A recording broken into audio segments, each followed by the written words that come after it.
Well, ladies and gentlemen, it's finally here. The big one, the big kahuna. The Legend of Zelda Tears of the Kingdom is now out in the wild. This is the long-awaited sequel to The Legend of Zelda Breath of the Wild, which is my favorite video game of all time. However, I did admittedly have a few reservations, as hyped as I was for this game, about what more are they going to do with the open world? What are they going to do to really make it stick out? Pretty much all those reservations have been completely assuaged already, and I'm still only in the opening area of this game. This game is absolutely terrific. It's phenomenal. I already can tell this game is going to be a masterpiece. Some of the gameplay mechanics from the original game definitely carry over, which is, a given that it is a sequel or follow-up to the first game. I mean, Majora's Mask carried over most of the mechanics from Ocarina of Time, Metroid Prime 2 Echoes carried over most mechanics from the first Metroid Prime game, Mario Galaxy 2 also carried them over, and that's not even a bad thing by any means. The combat in this game is still frenetic and fun. Just running around as Link is a lot of fun, and all the new mechanics with the power arm or whatever it's called, those are all really cool. I really love using sort of the warp ability to basically warp through solid objects. That has been so much fun so far, and the new ability that essentially replaces magnesis for the first game, but also allows you to pick up objects other than just metal at times. It's really cool.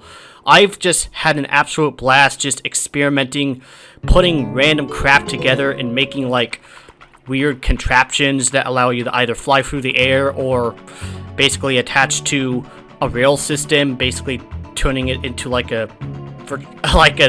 your own little sort of monorail of sorts. Also, the fact that this game starts out up in the sky, I think, is really cool.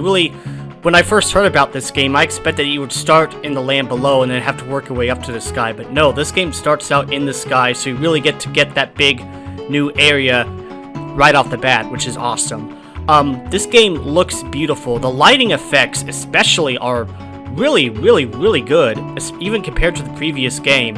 And the water effects as well, they actually have a splashing sound whenever you land in the water, which is awesome. The only objective issue with this game is that, like the first game, there are a few technical hiccups here and there. For example, I believe at one point while playing, my screen basically froze for about half a second. But that's really not an issue with the game, that's more of an issue with the Nintendo Switch hardware itself that needs to be addressed. All I can say is The Legend of Zelda Tears of the Kingdom is absolutely worth every penny, inflation or not. This game is worth your cash, and if you haven't picked up a Nintendo Switch already, this is yet another reason why you must get this game.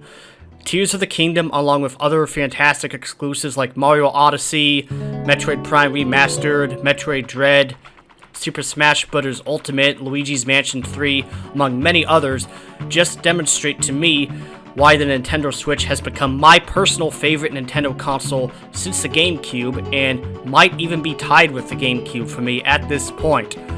And The Legend of Zelda Tears of the Kingdom is also yet another example of why Nintendo is inarguably the best video game developer in the world, and the best video game developer there ever was or ever will be.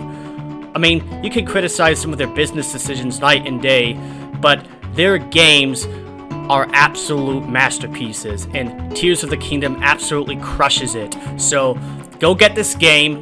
If you don't have the money, get the money to get this game. Ask your parents for an allowance. Do whatever you need to do, as long as it's legal to get the money to buy this game. This game is a no-brainer. It is outstanding. Get it.